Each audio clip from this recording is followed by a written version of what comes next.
Okay.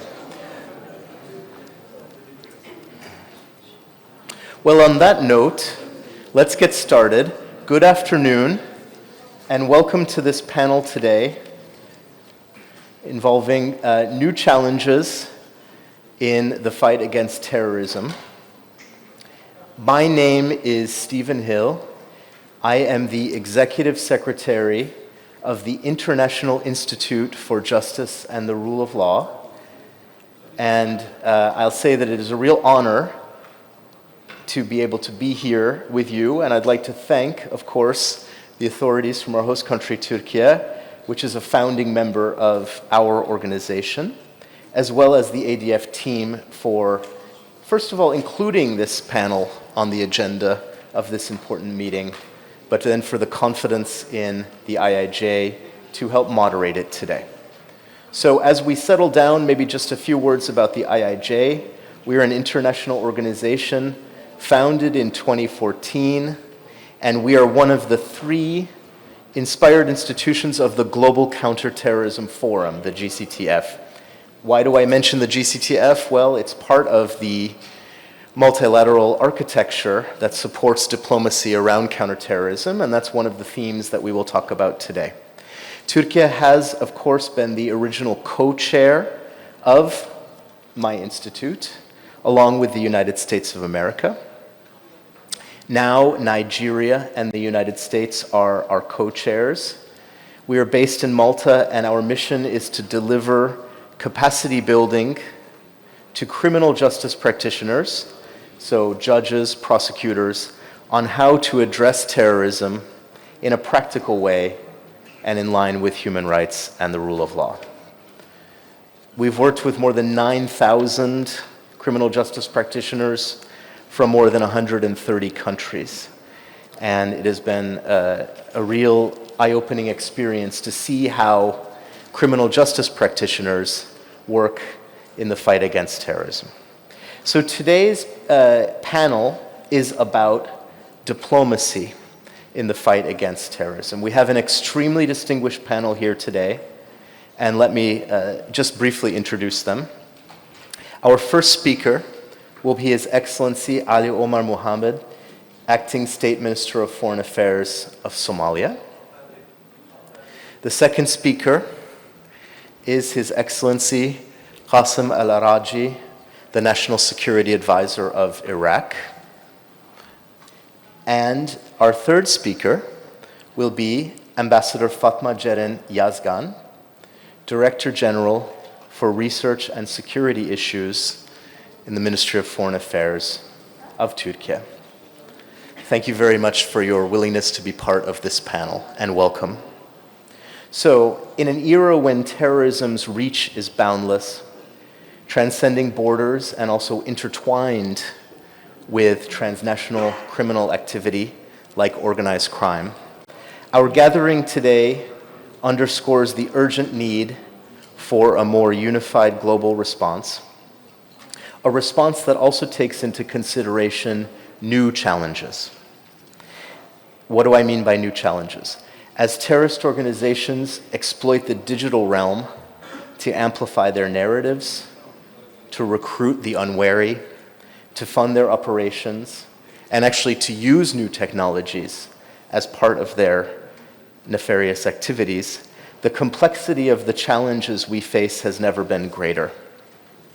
So our panel today seeks to do 2 things. First, navigate the complexities of current challenges as well as new challenges, but also explore how enhanced counterterrorism, cooperation, and yes, diplomacy can reinforce international efforts to dismantle the networks that fuel terrorist threats.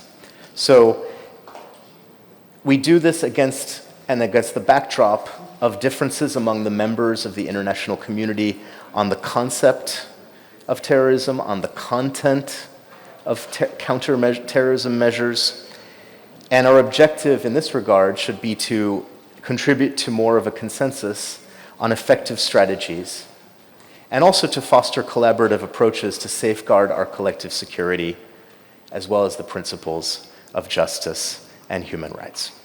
So with that introduction, let me first start by asking a question to His Excellency, the Acting State Minister of Foreign Affairs of Somalia. Your Excellency, the Somali federal government has been intensifying its efforts to counter organized crime and terrorism in your country. Could you please elaborate on the advances that have been made in this regard in the past years, as well as cooperation with neighboring countries in the Horn of Africa that has been particularly important to your country in this regard? We really look forward to hearing your experience and your perspective. So over to you, Minister. Thank you, Steve.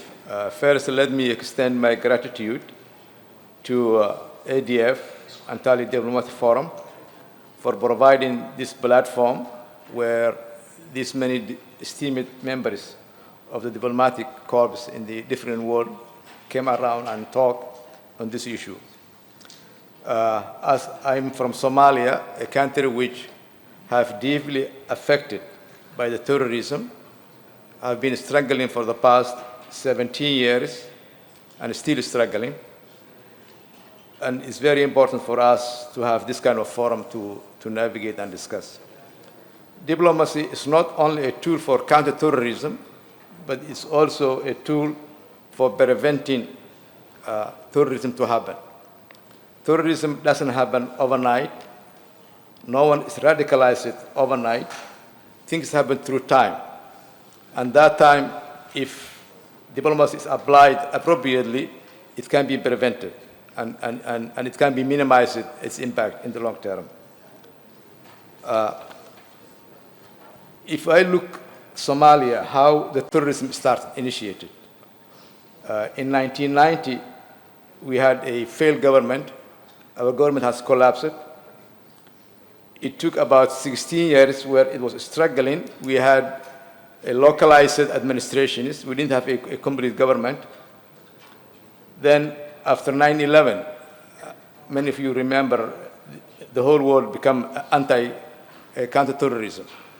So many countries jumped the bandwagon of the counterterrorism and did try to apply where it doesn't fit. So Somalia was invaded by 2006 by Ethiopian forces with the support of many international organizations because of the fear of terrorism. But that resulted in the death of about 20,000 Somalis and many orphans and many angry people. That was the root cause of what we today call Al-Shabaab. Al-Shabaab today is one of the well-funded, well-organized, most potent organization in the world as a terrorism. And its root cause was that invasion. Before that, Somalia didn't have any single terrorism at that time. But because of failure of policy, failure of diplomacy, has resulted in the emergence of one of the worst a terror group in Africa or even in the world. So failure of diplomacy also is a result of many things happen. At the same time, terrorism has no borders. So you cannot fix terrorism in one nation without having a diplomatic balance with other concerned stakeholders. So also diplomacy is needed to resolve to come against the terror group. In Somalia, for the past 2 years, since the return of Hassan Sheikh in power, we have applied a diplomacy in many ways. Number one, we reach out our partners. We form a different platforms that we bring many of our close allies to help us gather resources and political backing.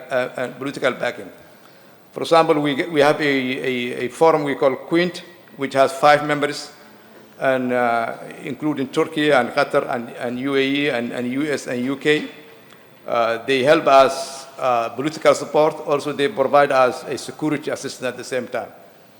Secondly, we reach out our neighbors, Ethiopia, Kenya, and Djibouti. We bring them back to Mogadishu. We say, we have this menace. It will impact one way or the other, all of us. Why don't you help us here in Somalia so we can degrade and defeat, so you will not have any problems.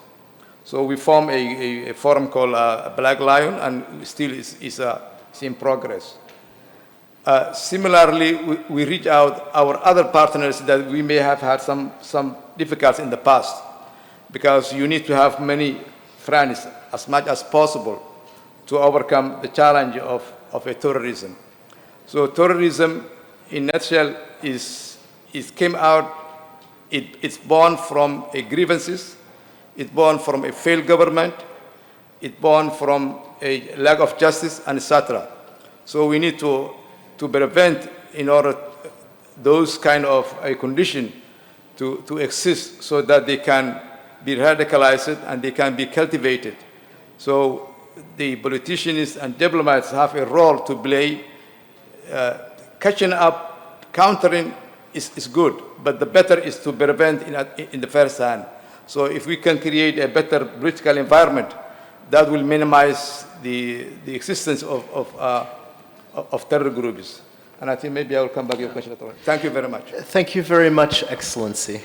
I really appreciate it, and I appreciate your comments about the role of diplomacy as a means of prevention, and we can come back to that. I also appreciate your reference to a number of factors that can contribute to deterioration, including a sense of lack of justice. The next speaker is His Excellency Qasim al-Araji, the National Security Advisor of Iraq. His Excellency will speak in Arabic, so I give you a chance to put on the interpretation if needed. Your Excellency, following the liberation of ISIS-controlled territory in Iraq, how is Iraq transitioning its fight against terrorism from a military approach to a different approach focused on prosecution, rehabilitation, and reintegration of terrorism suspects, which includes, of course, foreign terrorist fighters and members of their family? So how have you made the shift from one approach to another? And we'll just wait 1 minute here for the interpretation.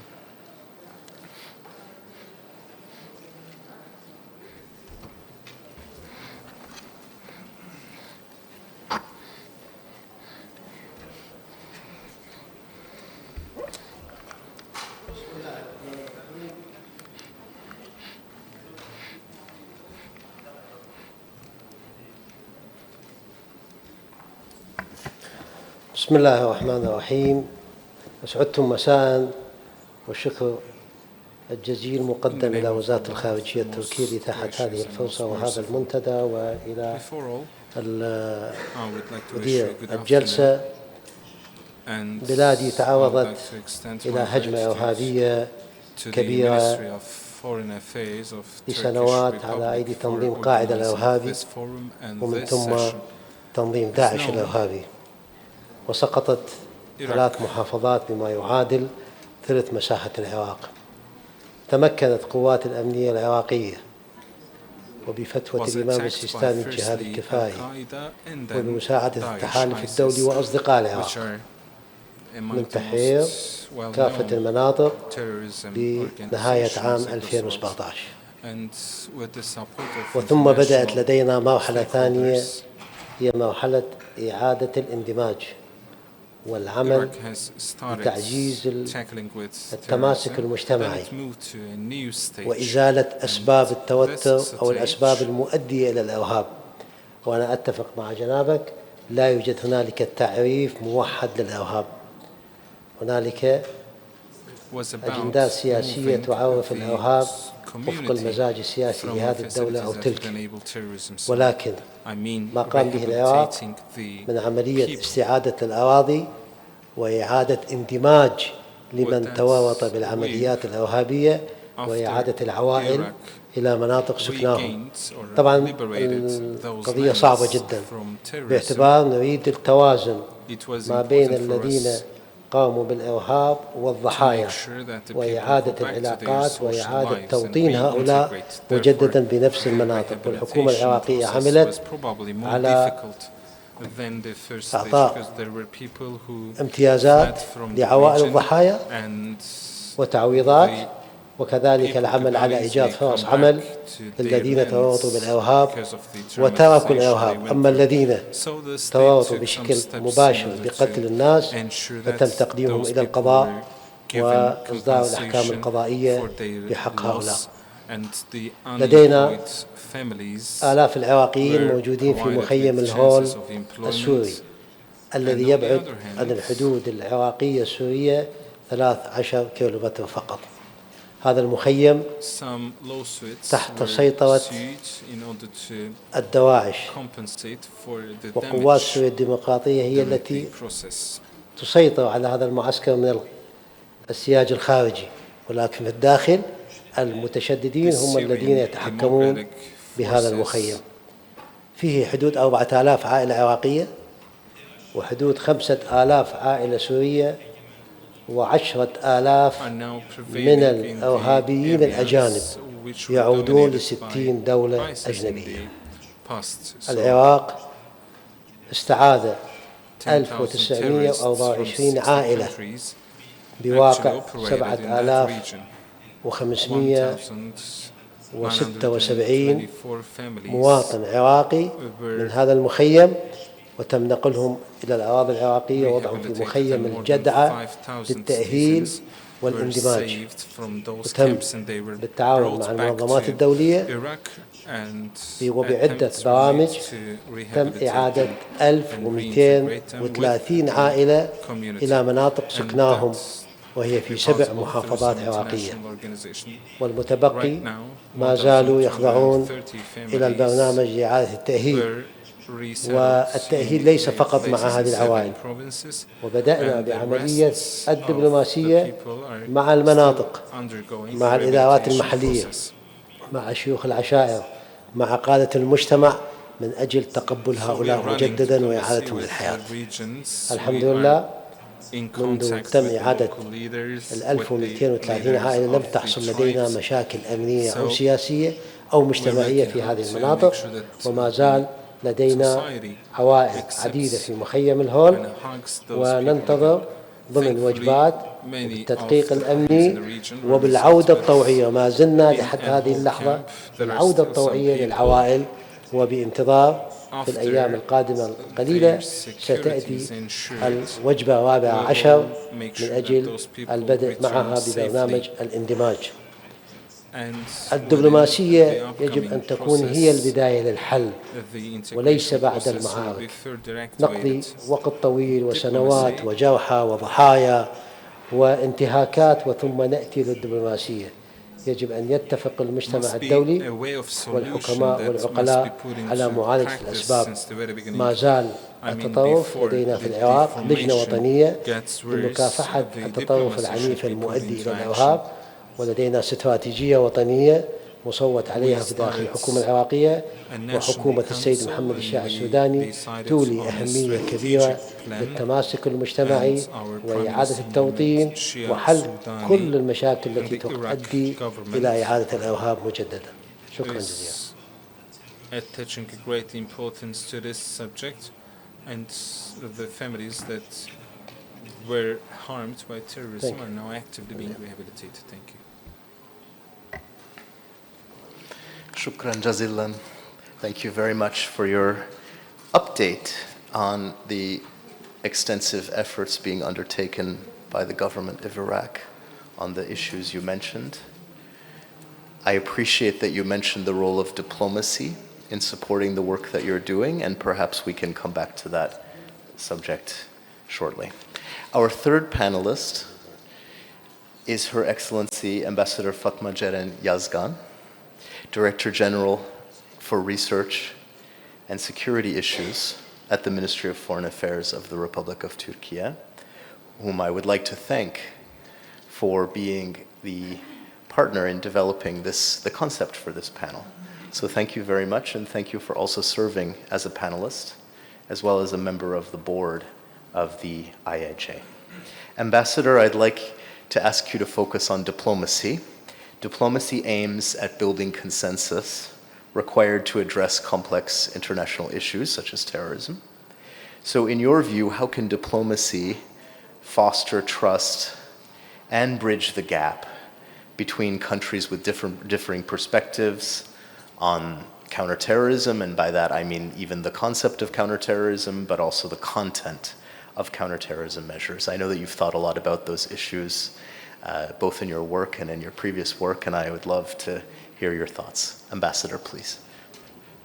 Thank you so much, Steve. After so distinguished ministers and participants and experts, it's very hard to intervene in my bureaucratic capacity and be diplomatic about this. When I was offered kindly the honor of speaking here, I said, I first have to think about what I should not say. Because, after all, diplomacy is also what we don't say. And in this transaction of diplomacy and security issues, there is a thin line between being sincere and aloof. Now, on that perspective, and reminding myself that this is not a security conference where it's close to the public, I will try to be as sincere as possible. There's a reason why the issue of terrorism studies is usually under the faculties of international relations. When you think about in 1970s, when the terrorism as we know it today came into being as a result of the Cold War, the response of international community was drafting a series of conventions, which we still today adhere to as the UN conventions. And there are not more than 15, as far as I remember last. And they are not being able to increase. We can't increase the number of them. And there is a reason for that too. So when there is a higher threat to all members of the international community, when everybody's hurt at the same degree, the response comes stronger. When some of us hurt more than the others, the collective response is slower and not that strong. That is an old challenge. The new challenge is we will not have the time to convene in diplomatic rooms, convention places, and think about the response, because the threat itself is developing very rapidly, very organized, and frankly speaking, they are very rational. They are not crazy people, the terrorists. They are rational actors. And unfortunately, today, as in the 1970s, today, terrorism still is that illegitimate, illegal, criminal tool of international relations. And that's why we hurt.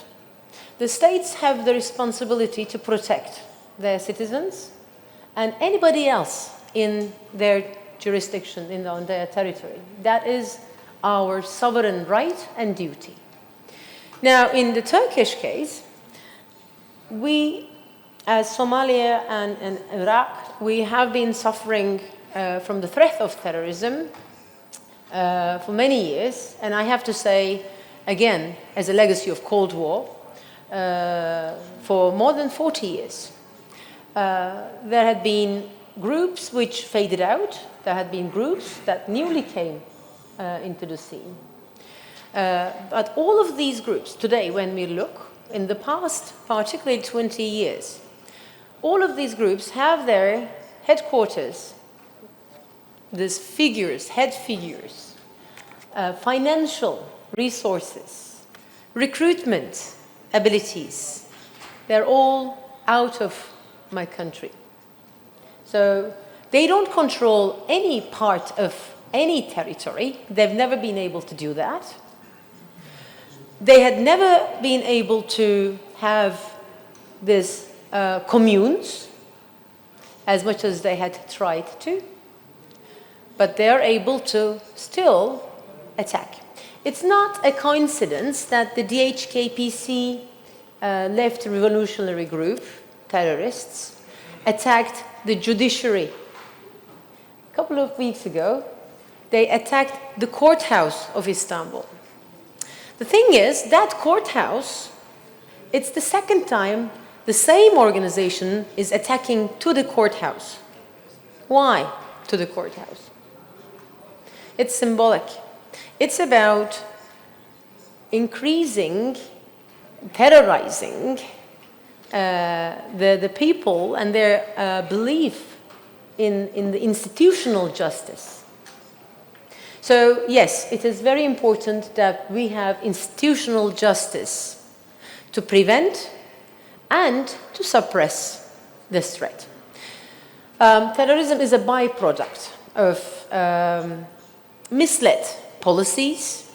It's like an oncological formation of our genetics, of our history. But sometimes it's also partly a consequence of our vulnerabilities being exploited by great power politics. In both, I think, in Somalia and Iraq, as international relations students, we all are, we could easily say the concept of terrorism as we know it had appeared after a certain intervention to your sovereignty. And again, I'm trying to restrain myself for not to say the things that I should not be saying. But in any case, I have to commend both governments and many others who had been addressing these consequences. The international world, the community, the decision makers and the politicians, I believe, have the responsibility to think about the consequences of their actions.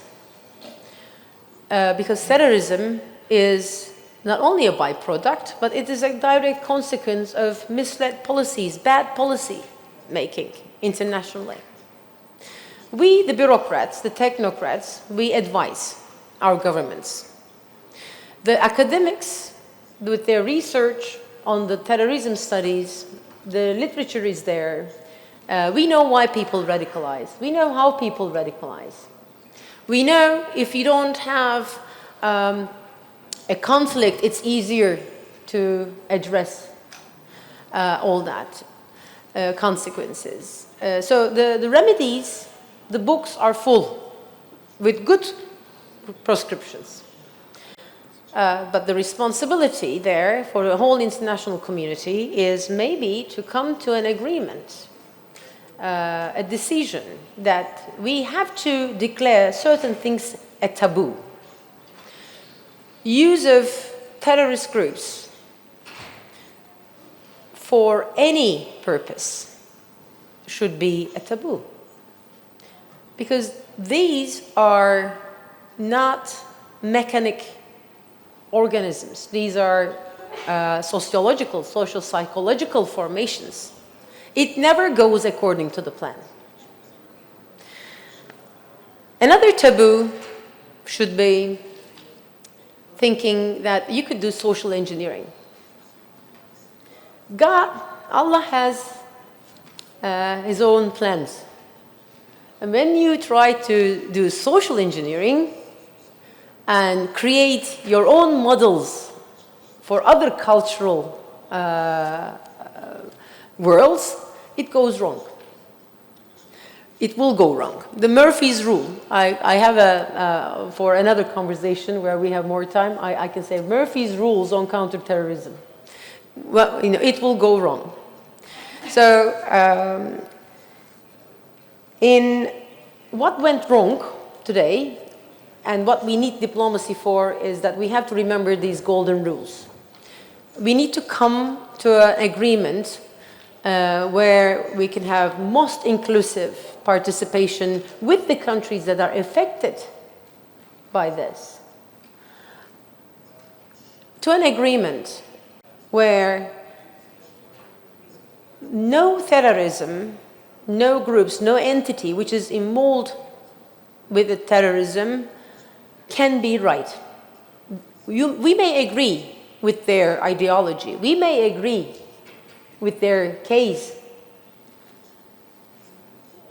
But if an entity is involved in terrorism, that will be self-defeating. The ideology will be self-defeated. And it will hurt the overall goal of our peace. Why are we diplomats? For peace. And so what I would say, the diplomacy, and if it weren't for the diplomats, there will be no conventions, by the way. So you people still need us. We will still be employed for a long time. And while the police, military, intelligence will be working in their own fields, they need us to connect. They need us to connect them in our domestic arena and with their counterparts involving different perspectives and interests. So I, unfortunately, will be employed for a longer time because I wish we could find others ways of employment. So yes, we will need diplomacy for convening. Multilateral, inclusive, target-oriented, fair, and mutual security building. Thank you. Thank you very much, Ambassador. I will propose to go to the audience, to you, for questions, and then give the panelists a chance to answer in 1 minute. So please prepare your questions. I know this is a very impressive group here, and I'm sure you have a lot of excellent questions. As you think about your questions, I'm going to do a quick round of questions here. So for His Excellency, the Minister, you spoke about how Somalia uses diplomacy. I think you talked about working with the region, the neighbors, different partners. You also talked about diplomacy as a prevention or a preventive tool. If we're just following on about what Ambassador Yazgan said at the end, if we're thinking about how to make diplomacy more inclusive, more invigorated, more able, what do you need from diplomacy? And what would you suggest as a diplomatic approach? I mean, firstly, to counter terrorism, you need different tools. For example, when Hassan came back to the administration, the initial thinking was how we can fight terrorism comprehensively. In the past, we used to have a military fighting with the terrorism, and then the public being a neutral, waiting who's winning. But after his return, we came back with three-tier policies that all needed also diplomacy. Number one was why we have this terrorism, what they are using as a tool, what they're using as a reason, which was the Islam. They were using the religion as a reason of their fighting. So we gathered and invited around 300 scholars, Islamic scholars, whom many of them used to align with that group initially, but now figured out that was wrong. And that group came out with a fatwa to delegitimize the actions and the existence of this group. So that created that this group is illegitimate, and that this group are fighting something that's not right in the eyes of the Somalis. So that was one tier. The second tier was this group had a lot of financial resources. They were gathering revenue from the public, what they call zakawat, what they call many other tools. Then we fight with the source of revenue and also with the tools they were using, whether it's a bank, whether it's a remittances, whether any other means, so to minimize their revenue collection. And the third one was to continue the fighting. In order to fight you need resources, you need training, you need weapon, you need political backing. Somalia had the longest ever arms embargo imposed to a country in the world. It was 32 years old. So to lift that embargo, you have to use a lot of diplomatic muscle. You have to reach out to your partners. So at the end, the last December was that embargo was lifted. The second issue we had was Somalia also had what we call a HEBIC system, HEBIC process, which is because you cannot deal with the banks until you are forgiven or until you repay. So also we have to use a diplomatic means to get our partners to help us also continue. But at the same time, if you look like Al-Shabaab in Somalia, always you have to analyze and see what the terror group are. We can categorize into three categories. Roughly, they are about 10 to 15,000 in number. About 20% or less are real ideologue, people who have the understanding what they want. The remaining are there either a group that are grievances from the invasion, grievances from maybe they are minority within the bigger clan. So those grievances need a different resolution. And also a group that are since the unemployment is very high, there are many people who have no other means of a good job. So they join with the terror group. So that means if there's other means that they can get their livelihood, they will get out from that process. So you need a diplomacy also to create an economic opportunity where people can get employed, where people can get fair judgment in terms of legal rights and etc. So diplomacy is all over the place. So it's a tool that you can use in different means. Thank you. Thank you very much, Minister. I really appreciated how you are talking about how diplomacy addresses new challenges, but also new types of diplomacy are needed in a way. New issues, non-traditional issues for diplomacy, such as all of the different issues that you mentioned, are very cutting-edge types of diplomacy are needed as well. So for His Excellency, the National Security Advisor of Iraq, I have more or less the same question. What does Iraq need from diplomacy in order to support the work that you are doing to fight terrorism?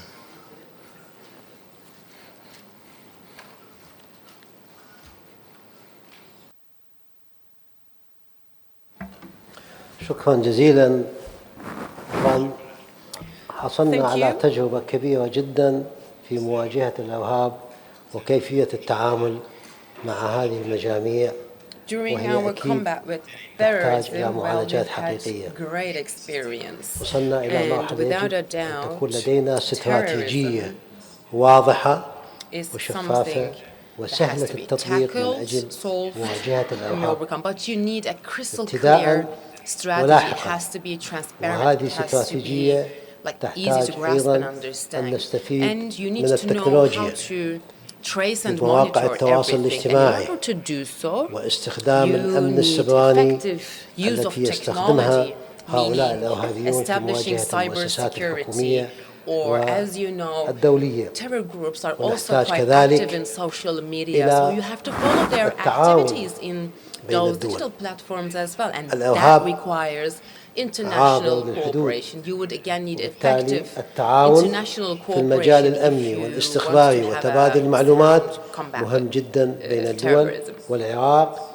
في سنة And when 23 it وقع comes to security, مذكرات you تفاهم can't مع establish دول security جوار without ودول sharing صديقة intelligence and بحدود information. So that is 23 why مذكرة Iraq is تفاهم في always المجال in الأمني. contact with وهذا neighboring كفيل friendly أن تكون لدينا countries, معلومات and we كافية. have signed يجب 23 أن يكون memorandum تعاون of understandings لتجفيف and منابع agreements الإرهاب so that we can البشرية. share information, so that we يتم can share تجنيد intelligence. الشباب من خلال مواقع التواصل الاجتماعي، من خلال وسائل And this الإعلام would help أو من خلال وجود، يعني لدينا في مخيم الهون من الشباب terrorism العراقي دون wherever 18 they عام So when 20,000 in Hong Kong, عراقي دون سن ال 18 عام، وبالتالي هؤلاء مهيئين في ظل جو الظلام والحقد والكراهية أن يكونوا دواعش وقنابل موقوتة في المستقبل.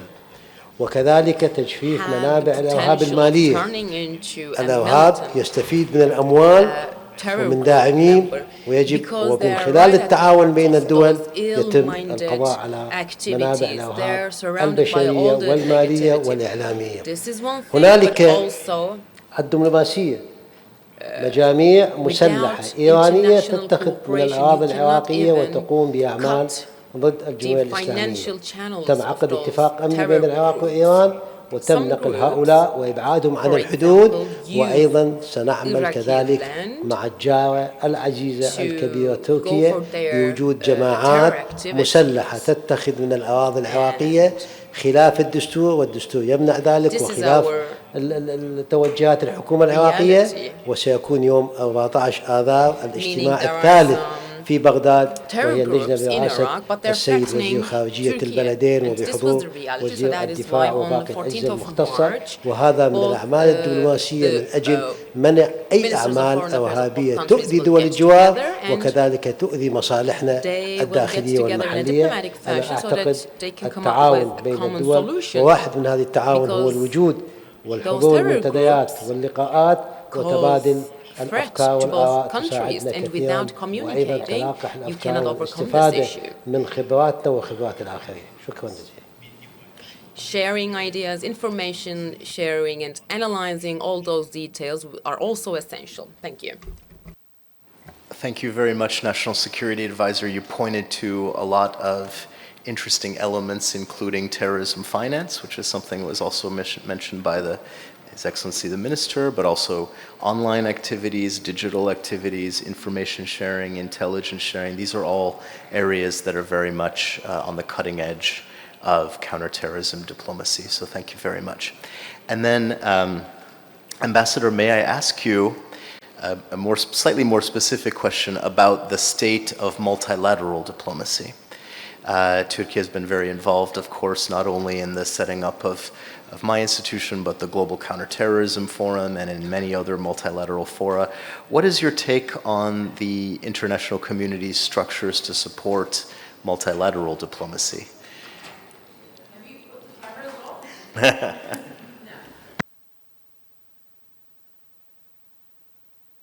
I'm a bit, I have to say, cynical after some 17 years of trying to work, but the worse cases than I have. No, I'm joking. I'm optimist. The reason is there's no other way. There's no other way of persuading the nations with more resources and those who are sitting in the United Nations Security Council that we need to alter the way we cooperate and the way we implement our commitments. National Security Advisor, His Excellency, had mentioned agreements. I'm a diplomat. I draft agreements. We negotiate agreements. This is my bread and butter. But the implementation of agreement is about political will. So we're lucky to have Iraq as our neighbor. We're lucky to have Somalia as our friend.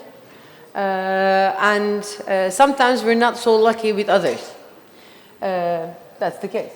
But I'm hopeful that the multilateral formats will change as we go with the realities. We need to have a reality check. Look what's happening in Gaza and how frustrated whole international community, the people are, because the response that this whole structures are not able to deliver. The same thing in Turkey. In my country, people are questioning all the time why the terrorists that threaten us are able to propagandate, do their propaganda from countries which we are allied with. They question our abilities as the governments, as the state, to stop the finances, stop recruitment from abroad. and then they question, what do you do then? Why is this all diplomacy? Why are these agreements you sign off? Or a person, specifically, this is a request which came on 15th of July 2006, somebody lost a relative. And we were asked, why can't I have a document that I can ask extradition of the person who instructed this to come in front of the justice in my country? So these are about implementation. There are agreements. There are many agreements that we have signed. On the multilateral format, we need to make whatever exists that works. United Nations have treaties, but we don't have a treaty, for instance, for cyber use of terrorism. And there's a reason why also we can't have that treaty. And frankly speaking, in about probably 3 years, we will need to address issues with artificial intelligence. We today are late to address issues of use of cryptocurrency for terrorist financing. It's already happening as we speak. I mean, Daesh is able to do this. PKK is able to do this. Al-Qaeda is able to do this. They are able to run financial resources from Afghanistan to, say, Senegal. This is the geography. And we still need to talk about this in terms of rule of law, but there's a dark web of things happening. So there is the reality that we need to be more nimble, more responsive, adaptive to the threat. But in the meanwhile, there are standards, of course. The thing about terrorists, they are not hindered by either law or accountability or any other issue that that ties my hands. And also another point, we need to go across the system, which is organized crime, narcotic trades, human trafficking, illegal migrant smuggling, and terrorism are now functioning on the same platforms with the same networks. That was not the case before. So we cannot compartmentalize our attention, resources, expertise. We need to put them in again, one network. We need to do this as a network as well. Thank you very much.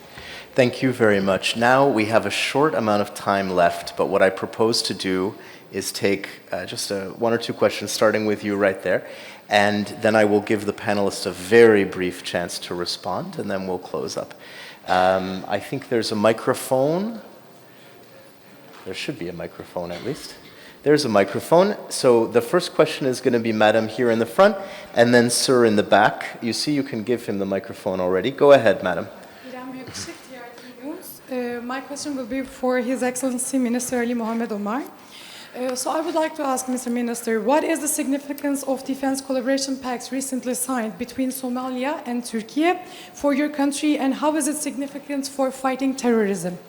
Thank you very much. The second question is going to be for Sir here. There's only one. You can pass it maybe through the audience to save time. Go ahead, Sir. Thank you very much. I am Ambassador Leonard Boyo, Ambassador of Kenya in Turkey. I can relate very well to what the Honorable Minister from Somalia has been submitting because we share a similar problem. But my question is the lack of consensus on how we conceptualize terrorism a hindrance to a diplomatic approach to resolving the problem?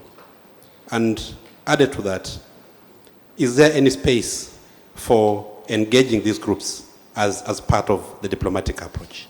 Thank you. Thank you very much, Ambassador. And I saw that there's one last question here from the guy just next to you. There we go. Thank you for the opportunity. My question for the Mrs. Ambassador. I have two questions. My first question is, what is the role of the intelligence on terrorism? How is it affect terrorism? Will it prevent the wars? I mean, the terrorism attacks in the sovereign country. And my second question is a bit personal question about United States and YPG relations. Why United States choose YPG instead of strategic partnership with Turkey, which is the second biggest army has in NATO? Thank you so much. Okay, we have 3 questions here. Can we take a 4th question? Very quick. Go ahead. سأتحدث باللغة العربية. سؤالي للأستاذ قاسم. طبعا نحن نعلم التدخلات الإيرانية المتواجدة في بعض الدول العربية منها لبنان واليمن in some countries like Lebanon, تقريبا بعض الدول العربية. لكن ما هي الخطوات التي قامت بها إيران للحد من هذا التدخل؟ أتمنى أنك تجيبني على هذا السؤال. we see the support, but what was Iran's approach to, combat terrorism? Thank you. Okay, well, we have some good questions for everyone. I'm going to follow the same order, but I have to ask each of the panelists to be very brief. You can choose how to answer. Go ahead, please. No, thank you for the question about the defense and economic development agreement with Turkey was being negotiated for some time. Turkey was helping Somalis to rebuild its security forces. In the past 10 years, many Somalis were trained here in Turkey and also in Somalia. So Turkey was part of the Somalis, was contributing the part of Somalis rebuilding security forces.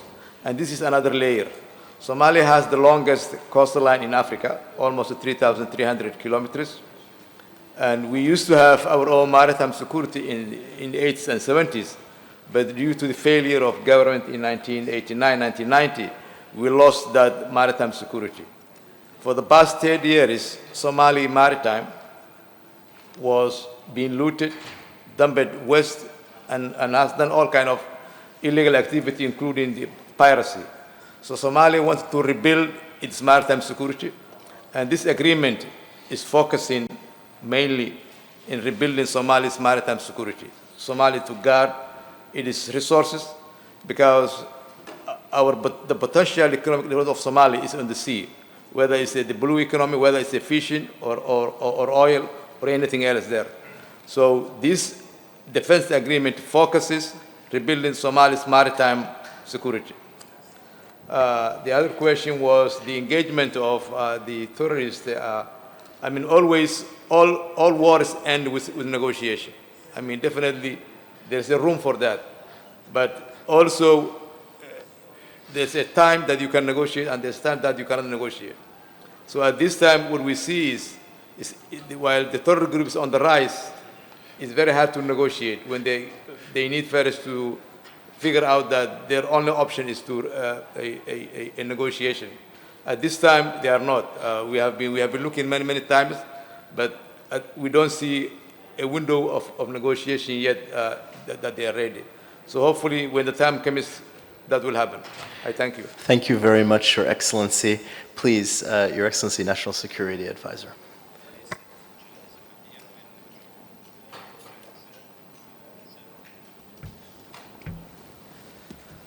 شكرا جزيلا.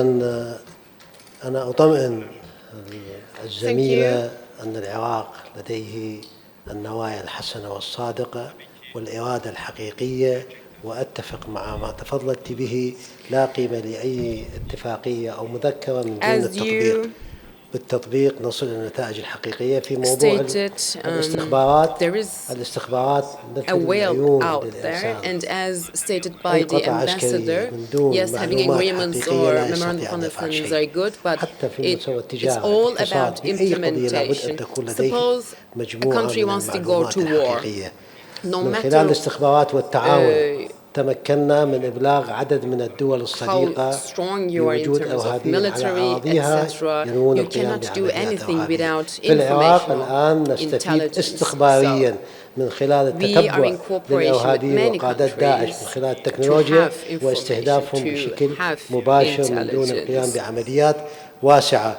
فالقضية الاستخبارية مهمة وتغنينا عن القيام بعمليات تفتيش واسعة وعمليات كبيرة، وبالتالي نأتي إلى الهدف الحقيقي. التعاون الاستخباري بين الدول يقلل الكلفة، يختصر الزمن، والنتائج جيدة. أما فيما سؤالك يا سيدي العزيز، أنا لست ممثلا لإيران، ولكن أقول أن إنهاء الخلافات في المنطقة والعراق ساعد كثيرا بتقريب وجهات النظر، كفيل بالحد من أي نشاطات قد تعتبر غير قانونية. وجود فقدان الثقة ما بين بعض المكونات بين الدول هو السبب لكثير من المشاكل. Iran also has put out a great effort, but when it comes to illegal activities, you cannot always stop them. Yeah. Thank you very much, National Security Advisor. Ambassador, you have the floor. First, on intelligence. Intelligence is not only about an actionable intelligence, an operational intelligence. Intelligence is verified information. And I was today joking with someone, otherwise it's called gossip. So it has to be verified. And when it's transborder, the threat is transborder, in any criminal, actually organized crime as well. The intelligence comes from the field with great costs. There is a human cost and human risk. And that's why it's very valuable. So when you share intelligence with your partner, with another country, it's sharing your labor, your trust. Trust is the word. You know, in Turkish, güvenlik, security, comes from the root word trust, güven.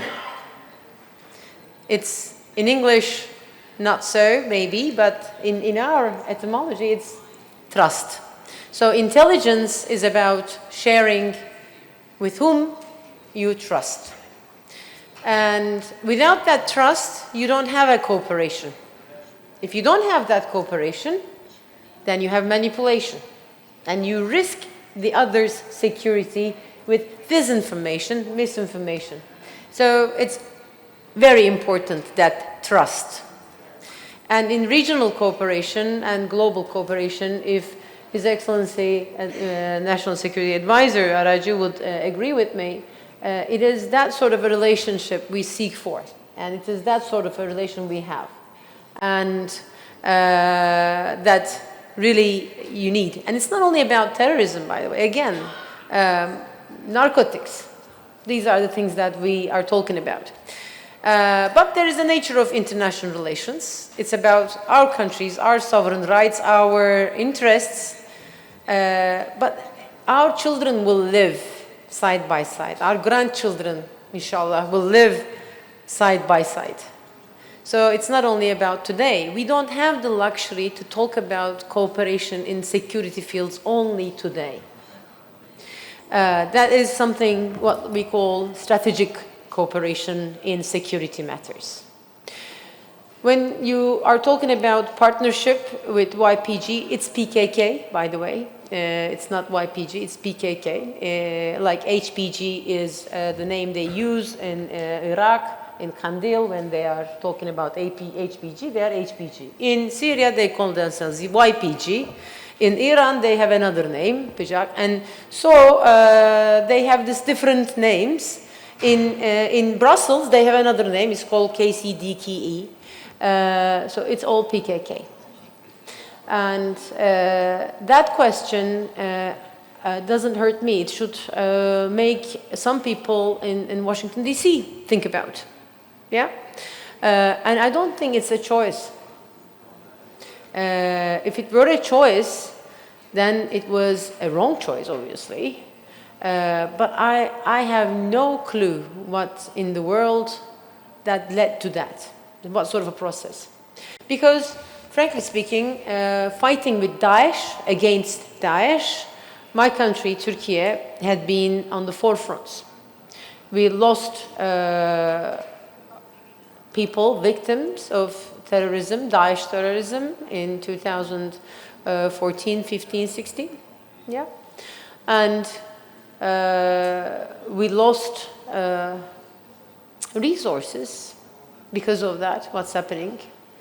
We lost soldiers, police, martyrs. And what did we do? We eliminated more than 4,500 Daesh terrorists. We still do. It's not over.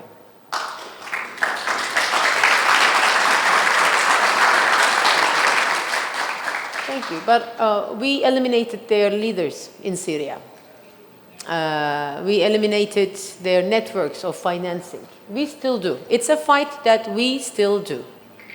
And notwithstanding who is fighting or who is pretending to fight against them, we do. We commend Iraq's efforts to take its foreign terrorist fighter, sort of the Daesh people from Syria, back to Iraq and rehabilitate them. But the problem is we don't, it's a very difficult process. They are still there, and they are in the control of PKK itself, another terrorist group. So in that, I know you don't want to be here until breakfast, and I thank you for the honor of the opportunity. Thank you very much, Ambassador. I really do have to close the session, but His Excellency would like to have one final word. Thank you. شكرا جزيلا. طبعا لدينا قصص حقيقية واقعية بالتعاون الأمني والاستخباري مع تركيا، لكن حبيت أوضح شيء. الاستخبارات هو التنبؤ بما ينوي العدو القيام به، والاستخبارات صعب ومعقد ولكنه ممتع. العمل في الاستخبارات صعب ومعقد ولكنه ممتع. البداية يسمى خبر، والخبر 50% صدق و50% كذب. يدخل دورة استخبارات يصبح معلومة، والمعلومة لديها اتجاه واحد، أما تكون حقيقية ويتم العمل بها أو غير حقيقية فتهمل. وما يتم التبادل به من معلومات مع الدول هي معلومة حقيقية يمكن الأخذ بها، وبالتالي لا مجال للتضليل. شكرا لكم، شكرا لهذه الفرصة الطيبة، وأنا سعيد جدا واستفدت كثيرا. Thank you so much for this panel. It was quite useful and fruitful, I think. Thank you. Thank you so much for those kind words. So let me just close the meeting by thanking, of course, all the three panelists, but also all of you in the audience who stayed with us this afternoon. I guess I can summarize by saying that even if there is not an international consensus around many aspects of counterterrorism, the definition of groups, the methods one should employ, etc., there is an international consensus around the importance of diplomacy. And that's why it's very important that we're here at the Antalya Diplomacy Forum, and I would like to thank the organizers once again. Have a nice afternoon.